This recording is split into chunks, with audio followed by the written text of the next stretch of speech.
एक जंगल में कालू नाम का कौवा रहा करता था जो कि बहुत ज़्यादा लालची था। अब वो टोनी चिड़िया का घर देख के वहीं रुक गया था। अरे वाह टोनी, तुमने तो बहुत ही मजबूत घर बना लिया है। और ये लकड़ी तो मुझे सागवान की मालूम होती है। मैं तो पूरे जंगल में घूमता हूँ पर मुझे ऐसी लकड़ी नहीं मिलती। अगर ऐसी लकड़ी मिले तो मैं तो इसे महंगे दामों में बेचूं। कालू कौवा एक लकड़हारा था जो लकड़ी बहुत ही महंगे दामों में बेचा करता था। हालांकि टोनी चिड़िया उसकी बहन थी, लेकिन वो अपनी बहन से भी बहुत ज़्यादा जलन और हसद रखता था। टोनी चिड़िया की बेटी टोनी चिड़िया से जिद कर रही थी कि कल राखी है तो उसे शॉपिंग करनी है, और लेकिन टोनी चिड़िया उसकी बेटी को मना कर रही थी कि नहीं, इस बार शॉपिंग नहीं करते हैं। प्रिया, इस बार तुम शॉपिंग मत करो, तुमने इस बार ऐसा करना, मानो कौवे को एक बहुत अच्छा सा गिफ्ट दे देना, इससे तुम्हारा भाई बहुत ज़्यादा खुश हो जाएगा।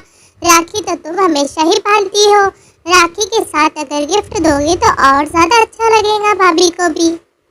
कालू कौवा और कालू कौवे की पत्नी टोनी चिड़िया की भाभी लगती थी। कालू कौवे को एक बेटा था जिसका नाम मानू कौवा था, इसलिए टोनी चिड़िया उसे बहुत ज़्यादा चाहती थी। कालू कौवा लकड़ी बेचा करता था और उस पैसे से अपना घर चलाया करता था, लेकिन कालू कौवा बहुत ज़्यादा लालची था। अरे ओ पीले चिड़े, अगर तुम्हें लकड़ी लेना है तो लो, नहीं तो यहाँ से चलते बनो। सारे पक्षी मेरे पास से ही लकड़ी खरीदा करते हैं। लकड़ी तो बहुत ज़्यादा महंगी हो गई है क्योंकि बारिश शुरू है अभी, तो बारिश की वजह से कहीं भी तुम्हें सस्ती लकड़ी नहीं मिलेंगी। जंगल में रक्षाबंधन आने वाला था, इसलिए सारे पक्षी बहुत ज़्यादा खुश थे। सारे पक्षी अपना घर सजाने में लगे थे क्योंकि पक्षियों को मालूम था उनकी बहन अपने ससुराल से मैके आने वाली थी, इसलिए वो अपने घर को अच्छा दिखाना चाहते थे। उसमें टोनी चिड़िया की बेटी भी थी, और टोनी चिड़िया की बेटी भी रक्षाबंधन की बहुत ज़्यादा खुशी कर रही थी क्योंकि उसको सबसे पहले अपने मामा के बेटे को राखी बांधना था, इसलिए वो बहुत खुश थी और वो उसे कोई गिफ्ट भी देने वाली थी। अरे कालू जी, क्या हुआ? आप बहुत ज़्यादा टेंशन में लगते हो, कोई बात हो तो मुझे बताओ। अरे गोरी, मुझे उल्लू सेठ ने बहुत बड़ा लकड़ी का ऑर्डर दिया है, लेकिन उसे सागवान की लकड़ी चाहिए और वो इस जंगल में नहीं है।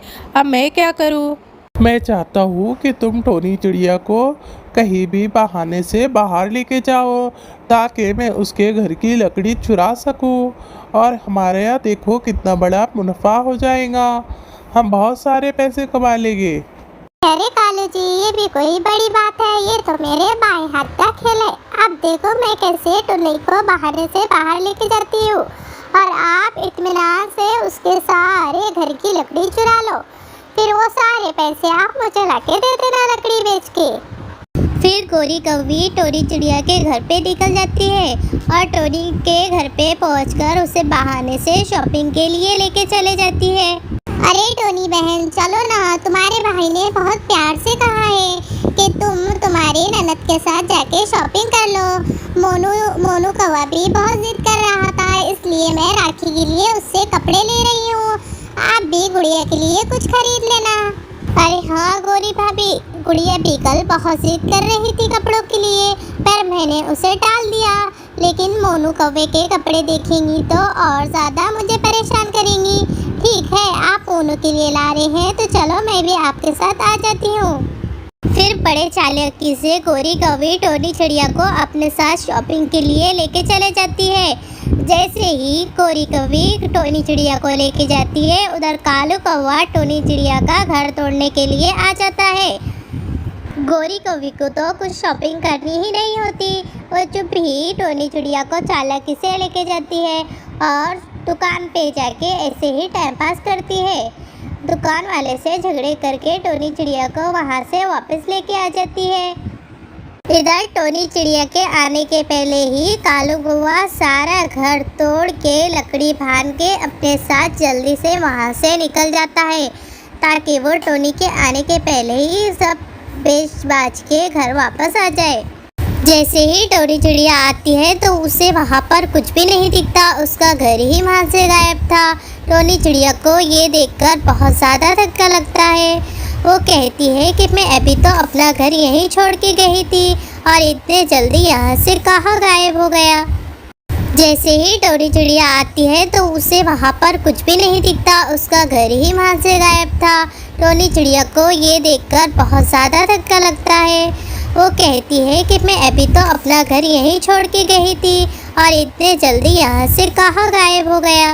अरे टोनी, तुम टेंशन क्यों लेती हो? तुम्हारे भाई का घर है ना, तुम्हारा भाई अभी जिंदा है। जब तक तुम यहीं रहो 8-10 दिन में घर बना लेना, उसके बाद अपने घर में जाके रहना।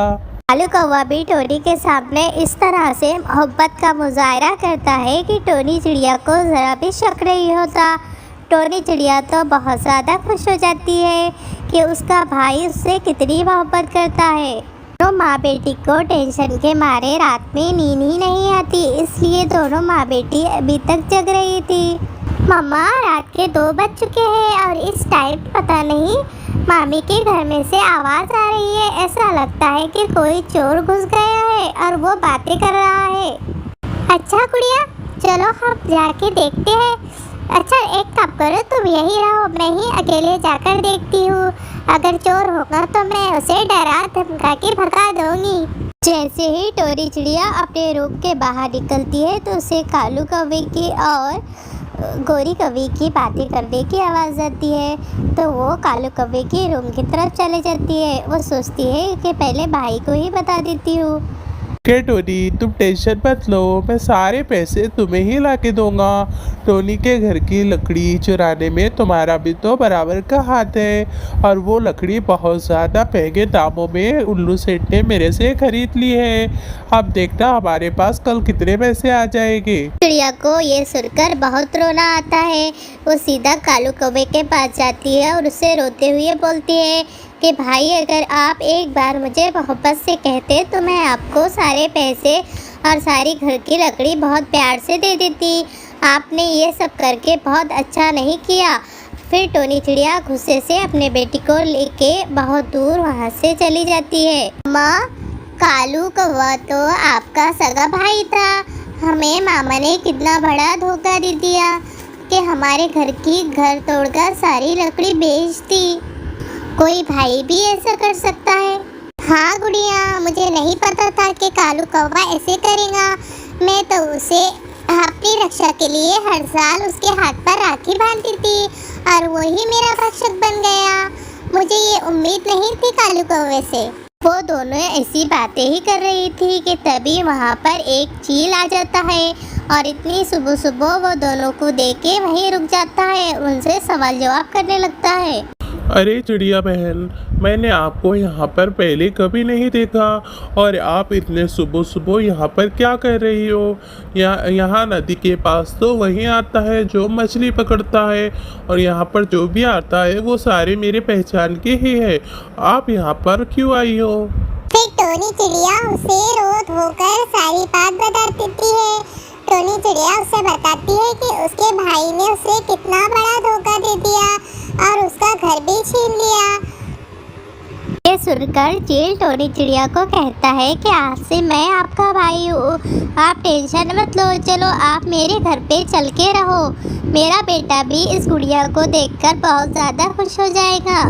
टोनी चिड़िया चील के घर पे आ जाती है। चील उसको इतनी चाहत करता है, उसे ढेर खाने ला के देता है, उसके बेटी को भी बहुत ज़्यादा चाहता है। टोनी चिड़िया भी चील को अपना सगे भाई की तरह ही पाल लेती है। फिर दूसरा दिन निकल जाता है। दूसरे दिन सारे पक्षी रक्षाबंधन मना रहे थे। टोनी चिड़िया को भी ये देखकर बहुत बुरा लगता है। वो सोचती है कि मैं भी कालू कौवे को हर साल राखी बांधा करती थी, पर कालू कौवे ने तो मेरे साथ बहुत बुरा किया। फिर टोनी चिड़िया और उसकी बेटी अपनी लाई हुई राखी चील को और उसके बेटे को बांध देती है। टोनी चिड़िया अपने दिल से चील को सगा भाई मान लेती है। वो सोचती है क्या हुआ, एक भाई ने धोखा दिया तो दूसरे भाई ने मुझे अपना इतना अच्छा घर दे दिया और मुझे सगी बहन की तरह ही रखता है।